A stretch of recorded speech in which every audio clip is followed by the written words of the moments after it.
Welcome back into the Dynasty Dumpster Fire podcast. This is your host, Tanner, or TK, and today I am solo. It is Sunday, May 5th, and that means that we are both post NFL draft and beginning to get in the full swing of Dynasty rookie drafts. So I thought that it would be appropriate for me to spend a little bit of time talking to you guys about my top Dynasty rankings for the 2024 rookie class. Within that, we're going to talk about things like their upcoming season projection as well as beyond. And I'm going to do this by putting them into tiers based on rookie draft, where they should be going in your rookie drafts, where I would have them go, kind of comparing them and stacking them up against one another.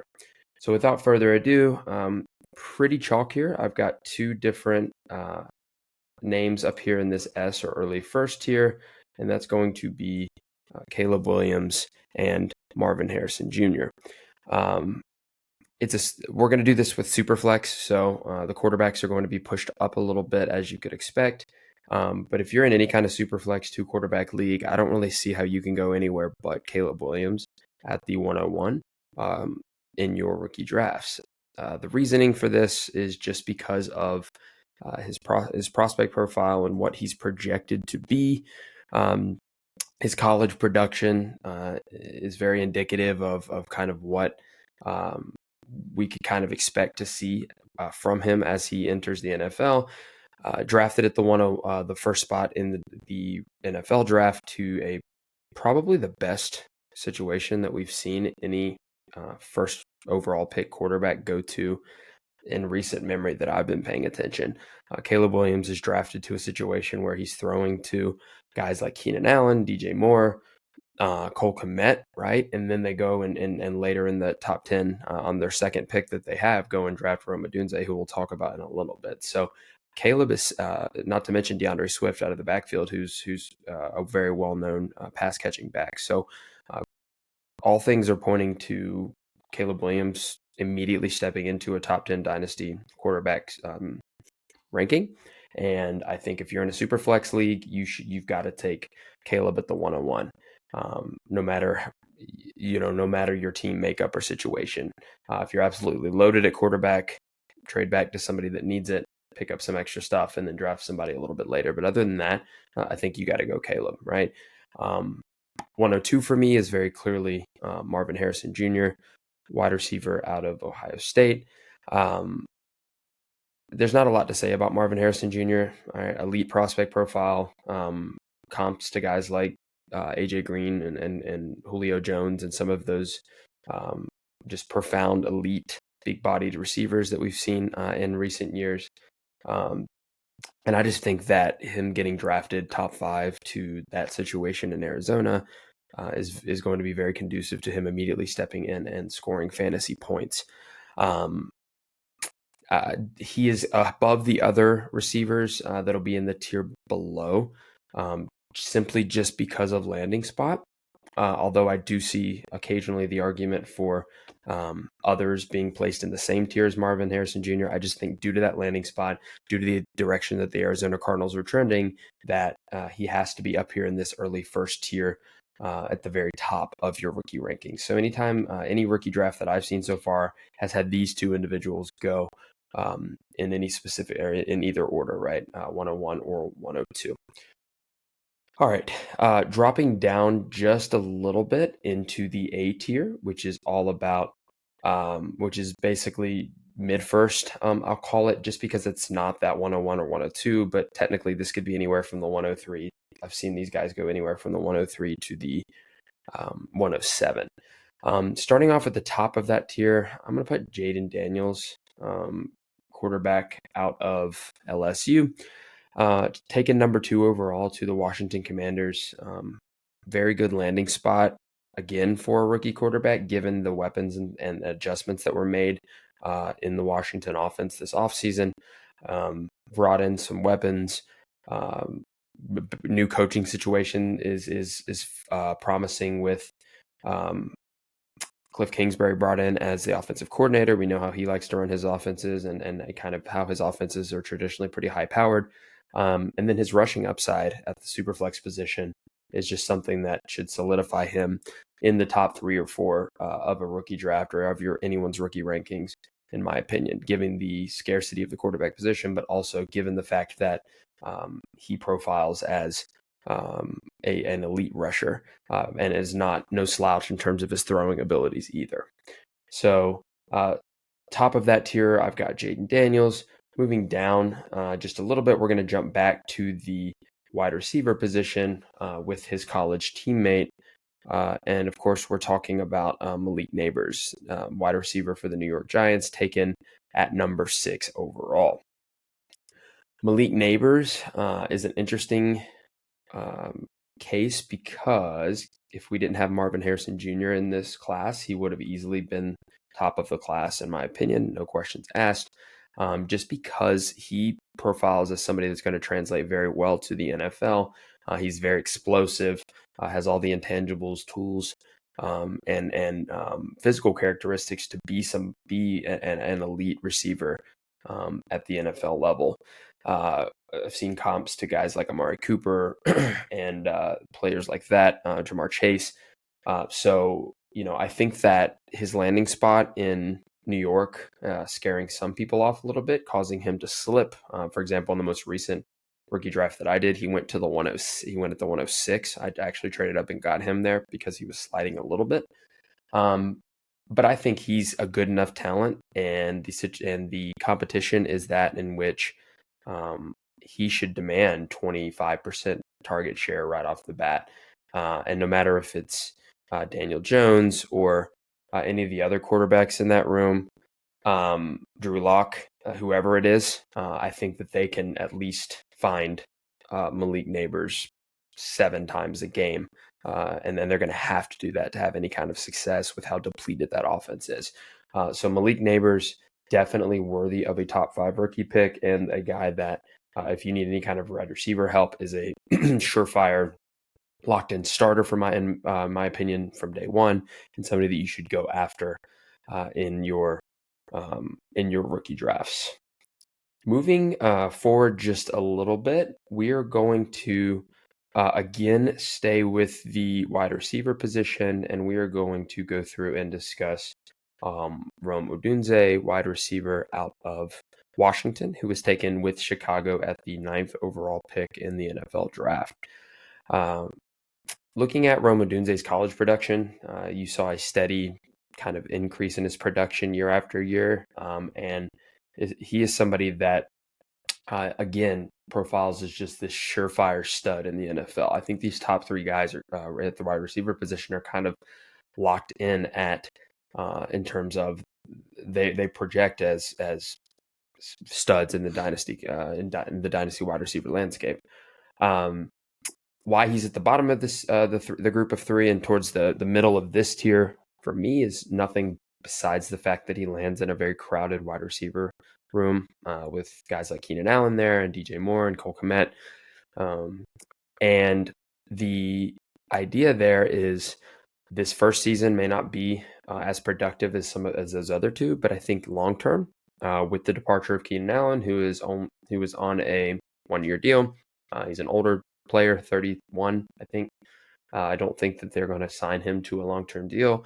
Rome Odunze is talented enough and is good enough as a prospect to immediately jump in and supplant either of those guys, I think, if he's given the opportunity to do so. The other good thing about Rome Odunze is if you look at who his draft mate was at the top of the draft, he's tied to the best quarterback in the draft for the next 5 years plus, and I don't think that can be something that's overlooked. He's got a secure quarterback situation as far as we know. He's going to a team that's trending up, just as we saw with Marvin Harrison Jr. going to Arizona, in a situation that I think is much improving starting this season. So I do like Rome Odunze. I think anywhere you can grab him from the 105 to the 107, I think you should definitely do that. And I've got 2 more players in this tier. I've got JJ McCarthy next. JJ McCarthy, obviously quarterback out of Michigan is drafted number 10 overall to the Minnesota Vikings.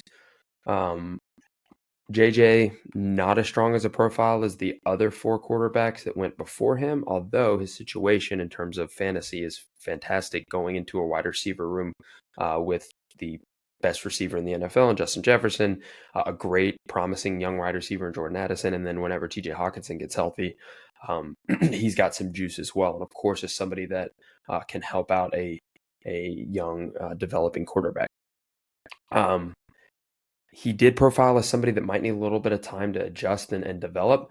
So, he is, but I don't think that that's going to happen for him. I think he's going to play from day one. Sam Darnold's his competition. I think that they're just going to throw him feet first, feet to the fire right off the bat and see what he's about. And given the weapons that he has, if he's any kind of good quarterback or even, middle of the road quarterback, he should be able to have success with Justin Jefferson. So I think draft capital and situation kind of solidify him in this 105 to 107 range pretty securely for me. And then the last guy, we've got Drake May, quarterback out of North Carolina, drafted number 3 overall to the New England Patriots. Situation for him is not good. Very mediocre wide receiver room. They did get some help this draft with guys like Jalen Polk, but overall, it's not in a situation to be as excited about like you see with some of the other quarterbacks ranked before him. Draft capital, size, arm talent, overall physical ability is top tier for Drake May. Some people have criticism about his footwork, whatever. Those are things that can be fixed. I think what puts him at the bottom of this tier, aside from situation, is that he might not play right away. And I think the Patriots would be pretty smart to roll with Jacoby Brissett for the first maybe half of the season or more to let Drake May kind of learn and get situated and kind of get used to the speed and physicality of the NFL as compared to ACC football that he was playing before. But again, super flex quarterback, you can't go wrong there. And that is somebody that you need to you just got to take these top 10, 12 quarterbacks if they're falling to you anywhere in that 105 to 107 range, just given the scarcity at the position overall. So those are my first 2 tiers. You got early first, mid first. We have 4 quarterbacks and 3 wide receivers.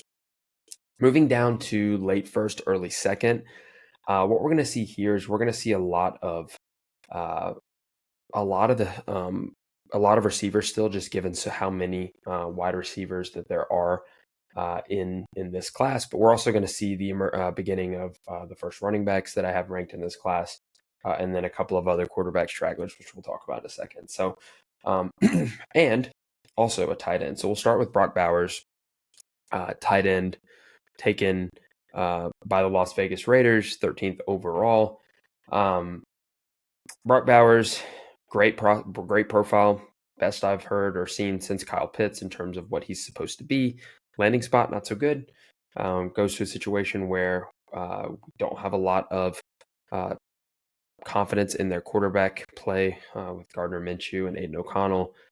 We also have a highly drafted tight end that is currently there, and in Michael Mayer, and I'm kind of unsure how they plan to use both of them. Are they going to run a lot of 2 tight end sets? Are they going to deploy Brock Bowers as more of a wide receiver? And even so, what does that mean? How much production can he actually have in that offense? If it's any kind of tight end premium, of course, he's got to be pushed up into the top 10, in my opinion. But given the landing spot, you'd have to drop him down a little bit, and he does deserve to be in this late first, mid to late first category here in the B tier for me. All right, if we are continuing moving along here, there's a couple of guys that I think could go here. I'm going to put Xavier Worthy here, simply because the draft capital and landing spot kind of mean that he deserves to go here, in my opinion. Xavier Worthy, wide receiver out of Texas. Chiefs trade up for him. The Chiefs draft him at number 28 overall. in the first round. And given that landing spot and his draft capital, I think, and his physical tools, right? I believe fastest 40 time in combine history. People are just excited about it because of his landing spot. Now, we have been burnt by high draft capital skill players going to that Chiefs offense before. If you remember back to Clyde Edwards-Helaire being drafted over guys like Jonathan Taylor back in that rookie draft. But I think just given the depleted wide receiver room that exists there with nothing really outside of Rashee Rice, who may face a suspension, Xavier Worthy is definitely belonging here. And I'm generally seeing him go 108, 109 pretty regularly because of that Chiefs landing spot. Moving forward, again, I think you can go a couple of different ways here. I'm going to go first off with Keon Coleman, wide receiver for the Buffalo Bills. And that's simply just because of his landing spot and the fact that he's going into to go into play with Josh Allen, who's one of the profound passers in the NFL. Didn't get first round draft capital, but went obviously first pick in the second round, so it's pretty close. But I think he's just going to step into a great situation and be somebody right off the bat that you can rely on for fantasy football. Obviously, Steph Diggs is going to vacate lots of targets, same as Gabe Davis. So what we've got with Keon Coleman here definitely seems pretty promising to me. Again, this tier is going to be kind of big. We're going to continue on here with Bo Nix, quarterback out of Oregon. Bo Nix belongs here simply because of his draft capital. And again, being a quarterback in a super flex league is something that cannot be understated in terms of the scarcity and the value that position holds. Bo Nix, again, going top 12 in the NFL draft, no matter how you feel about him as a prospect, definitely warrants some respect in your Dynasty rookie rankings. I've seen him go as early as 108, 109, and as late as 201. Anytime I've been in the late first and he's there, I take him just because, again, of that positional scarcity. He does go into a situation where he has a coach who is historically good at developing quarterbacks, goes to a skill position group that, although is relatively mediocre, they did bring in his college teammate Troy Franklin, who we may or may not talk about in a little bit. And I think that does help a little bit. And then don't forget about that they do have Courtland Sutton. And however you feel about him as a wide receiver, he did make some pretty amazing plays last season. And I think is somebody that if he stays around, which we expect him to, can help Bo Nix develop. Bo Nix doesn't have to be flashy, doesn't have to be this high octane offense guy. Just has to distribute the ball, just has to limit his mistakes. And I think that he is potentially somebody that could jump up a little bit in terms of overall dynasty ranking if he comes out and basically performs at any kind of decent level at the start of the season. Moving on, I think we're going to have probably 3 more guys in this tier before we move on. We're going to go to next. We're going to go to Ladd McConkey, wide receiver out of Georgia, who was drafted very shortly after, actually the next pick behind Keon Coleman, drafted by the Los Angeles Chargers at pick 34. Ladd McConkey is somebody who started rising up people's draft boards after the NFL season, and is somebody that people said if he attained a solid landing spot would be somebody that's pretty highly drafted and sought after in rookie drafts. And he did go to probably the best landing spot he could have gone to. He goes to the Chargers, who just released and traded their top 2 weapons in the passing game. Technically top 3 when Austin Eckler leaves as well. So all of those vacated targets and the fact that really he's going into a room led by Quentin Johnston and Josh Palmer means that Ladd McConkey is going to be a focal point of this offense. Some people doubt the passing volume in this Jim Harbaugh offense with Greg Roman at offensive coordinator, but the team is not good enough at this point, in my opinion, where they're just going to be able to just pound the ball all year long. They're going to have to throw. And they have Justin Herbert. They just paid him a ton of money. We know how good he is as a passer. They're going to throw the ball. And I think Glad McConkey is going to be a big beneficiary of that. If you can get him at the end of your first, if he slides into the second, snap him up, grab him. And he's somebody who you definitely are going to want to get a hold of if you can, especially in 3 wide receiver PPR leagues. That type of profile situation should not be overlooked. And then the last 2 guys, I guess we have 3 more. I said we had 2 more. We got 3 more guys in this tier before we move on. The next player that I have here is Brian Thomas Jr. I think, again, these guys, this tier is all kind of jumbled up from what I've seen at this late first, early second round. These 8 picks or so kind of blend together. But Brian Thomas Jr. is somebody who goes to a good situation in Jacksonville. They did just sign Gabriel Davis. However, they did obviously lose Calvin Ridley. And Brian Thomas Jr. goes to a good situation where he should see a good amount of targets and be able to play right off the bat. The confusing thing to me is he does go somewhere where he doesn't really, his skill set doesn't necessarily fit with how the Jaguars have traditionally ran their offense in the Trevor Lawrence era. He profiles as more of a field stretcher, big play guy.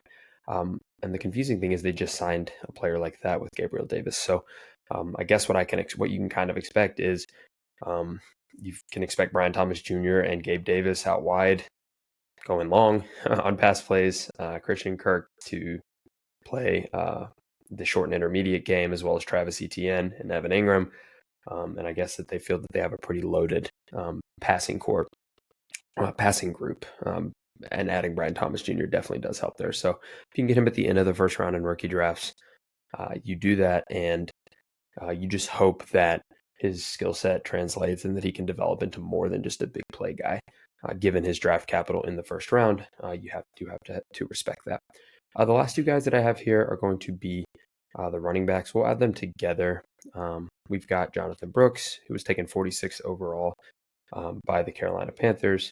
And we've got Trey Benson, who was taken 66th overall by the Arizona Cardinals. These are the only 2 running backs that I feel good about in this rookie class. The rest of them feel more like dart throws or kind of handcuff type of guys. So I think if you are a running back needy team and you're in the early second, you got to grab. You could feel comfortable grabbing either one of these guys at that range. So Jonathan Brooks gets the great draft capital in the second round, goes to a pretty open situation where we expect him to be fed. Main concern with him is he's coming back off of the ACL tear. Will they give him a workhorse role coming back from an injury like that? And of course, we know historically running backs do struggle coming off of ACL injuries in year 1. But he is young, right? I believe he's just 21 years old. So he does have potential to end up developing into a workhorse back for this Carolina Panthers offense, who I think, regardless of how you feel about Bryce Young, are trending up and are obviously in a better situation than they were last year. And then Trey Benson drafted to the Arizona Cardinals. I like the direction the Cardinals are going. I think that they're moving, trending upward, which I think is promising for all of their offensive players that they drafted in this draft. Main concern for Trey Benson is playing time, going into a running back room that already has an established player like James Conner. However, James Conner historically, or has never finished a full season, is historically injury prone, is 29, and is on the last year of his deal. So Trey Benson might play more of a complementary role this season. He will step in if James Conner gets injured, and at that point, you would see him what he's able to do with those that full workload.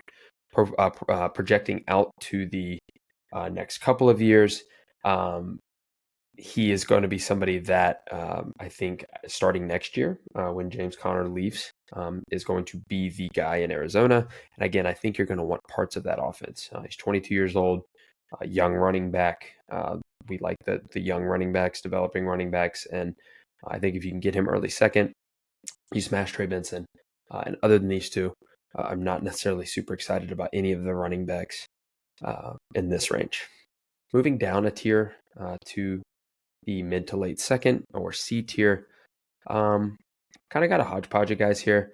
I'm going to throw Michael Penix here first at the top. A lot of people would argue that Michael Penix should go higher because he's a quarterback, and I can see the argument there. I have seen him go early second before, but I've also seen him fall to the late second quite often, and that's just because of the fact that we all know Kirk Cousins is signed through, is pretty much guaranteed to start outside of injury for the next 2 seasons or so based on how his contract is structured. Michael Penix, although is arguably one of the best arm talents in this draft, in terms of his passing ability, does have an extensive injury history, is higher aged than the other rookie quarterbacks, and is getting drafted, although top 10, the draft capital is promising, is getting drafted to a position where he's going to have to sit and wait and hope that he ends up getting a chance to start. Barring Kirk Cousins' injury, we're looking at 2026 when we start to see Michael Penix start. Now, things change and things happen. It wouldn't be the craziest thing in the world if Kirk Cousins isn't ready right off the bat with the Achilles and Michael Penix starts the first couple of weeks while Kirk gets ramped up, and then you see a significant bump in his value because he's throwing passes to Kyle Pitts and Drake London and Bijan in that exciting offense. But for now, he's more of a long-term play. I heard a couple of people say, I believe it was Scott Connor, say that you're basically this is basically a first round pick in 2025 or 6 on Michael Penix. And if you can do that with a second this year, it basically feels like as long as you're okay playing the long game a little bit, you will have a positive return on your investment. It just may take a little bit to come to fruition. Moving on, there's a couple of ways I think you could go here. We've got some other second round receivers I think you could go here. And it just kind of depends on your flavor here and how you feel about these guys. For me, I'm going to go with A.D. Mitchell first here. Simply because, again, he gets that nice draft capital with the 52nd pick. And he is a guy who a lot of people like his profile. Regardless of how you feel, if you believe the comments about maybe some character concerns he has or whatever, he does profile as somebody that could be good at the NFL level.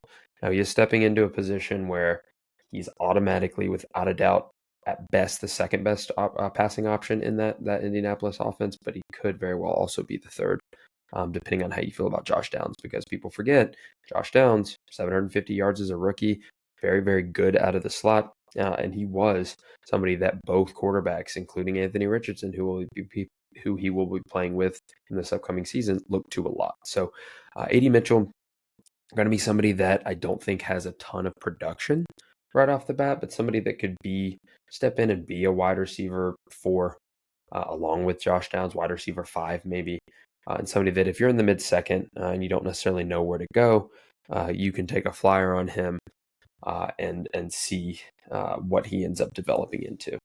Kind of feels similarly to Jalen Polk here. He goes in the same range. He goes 15 picks higher. He goes 37th overall. His situation is just not good to the Patriots. He is tied to Drake May.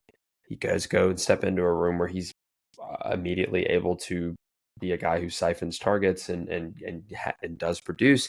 The biggest concern, though, is we don't know what that Patriots offense is going to look like. And a lot of people there are people who are a little bit skeptical of Jalen Polk and the way he was able to produce in college with a lot of manufactured touches and things like that. And if it's going to translate well to the NFL. Obviously, the Patriots believe so. They drafted him with a top 40 pick.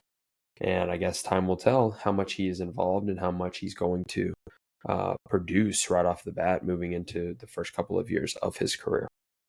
Ricky Pearsall, it's got to be next, simply because of draft capital. A lot of people would argue that he'd be higher. I'm going to throw him and Xavier Legette both here. A little lower on Legette than a lot of people are. But again, him and Pearsall's draft capital means that you definitely should take them in your second round. because of they both went at the end of the first round. Ricky Pearsall, somebody who steps into San Francisco and um, is somebody that is not, unless Debo or Ayuk are traded, is not going to immediately see a lot of production or opportunity. They have McCaffrey there, they have Kittle. So the outlook there in terms of production is not very exciting. But the draft capital they spent on him, the idea that Ayuk or Debo are possibly on the way out this year, if one of them is moved, then all of a sudden we're having a different conversation about Ricky Pearsall, and I believe he shoots up possibly definitely to the front of this tier, but maybe even probably even into the tier above, given his draft capital. But you're just going to kind of have to wait and see, take a flyer on him, and hope that one of those guys is moved, and trust the high-powered offense that San Francisco has. Xavier Legette, profile isn't the strongest. Fifth-year breakout, basically had no college production until that final season at South Carolina. The draft capital that the Panthers spent on him does indicate that they were pretty high on him, right? They traded up into the first round of the last pick to get him. I assume that's either because that's probably because they wanted to have the option for the fifth-year option. I'm not sure otherwise why you would do that, but regardless, Xavier Legette steps into a situation where we think Bryce Young will be better. But you did just bring in a target hog in Deontay Johnson. Jonathan Mingo is still there, despite how you believe what you believe in him. And then we saw how much Adam Thielen was targeted last year. We saw that he could still play and that he still does demand targets. And then we also saw Jatavion Sanders go pick 101 to the Panthers, who we may talk about in a second at the late round Flyers, who is somebody that probably will be used pretty heavily in the passing game. So in a small pie with a quarterback we're not sure about yet, in an offense we don't like, Xavier Legette, I don't think can be much higher than this. Last couple of guys here. I believe this is the end of this mid to late second tier. Well, I'll have one more guy. Blood Bid Senate in there simply if you're in a tight end premium league because he's a tight end and he was taken with the 53rd pick to Washington, who doesn't have anybody besides Zach Ertz. So if you need a tight end, take a mid to late second round flyer on Ben Sinnott. I don't have much else to say about him there, but I do think he does belong in this tier. The last group here that I have are kind of like your late round flyers guys, your guys that you'll see typically going in the third and fourth rounds. I'm not going to put a ton of them here or talk too much about them because for the most part, they are guys that are not projected to be extremely influential in terms of their influence in fantasy right off the bat. So, but again, it doesn't hurt to take a flyer on them. Starting number one with Troy Franklin, wide receiver out of Oregon. I think if you can get him in the end of the second, early third, probably go for it simply just because of he had a good profile coming out of college and he gets paired with his college quarterback in Bo Nix. His draft capital is not good. Goes really late, pick 102 in the fourth round to Denver. So his draft capital suggests that he's not somebody that is extremely exciting. But again, if you believe in his profile, you believe that playing with Bo Nix will be helpful, then I think that that's somebody you could look at. Another guy that I really like is Jermaine Burton.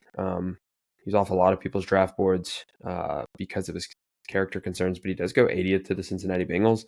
I don't think he's going to be great this year because I think T. Higgins stays and plays out this year with the Bengals, but I do think he leaves next year. And at that point, we know what those top passing options in that Joe Burrow offense can do. And I think Jermaine Burton did show in his time at Alabama that he can ball, and that obviously the Cincinnati Bengals did feel the same way there. These last couple here, I'm going to throw Blake Corum in here. Blake Corum is basically a guy that if Kyron Williams goes down, will step in and immediately be like a top 5 guy at the position because he does project very similarly to Blake Corum. But the problem is that he is, again, didn't get great draft capital and goes to an already established running back room where basically we saw that Kyron Williams, they're willing to give him pretty much everything. Will they use Blake Corum to spell him from time to time? Probably. But unless Kyron goes down, I believe Blake Corum's nothing more than really a handcuff or flyer play. Malachi Corley will throw here.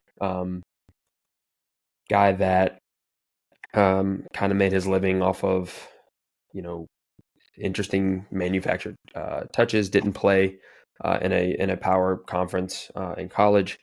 Goes to the Jets, who we don't really know what the Jets are yet. We haven't really got to see the Jets with Aaron Rodgers, who's now 40 years old and is coming off of an Achilles tear. They already have Garrett Wilson.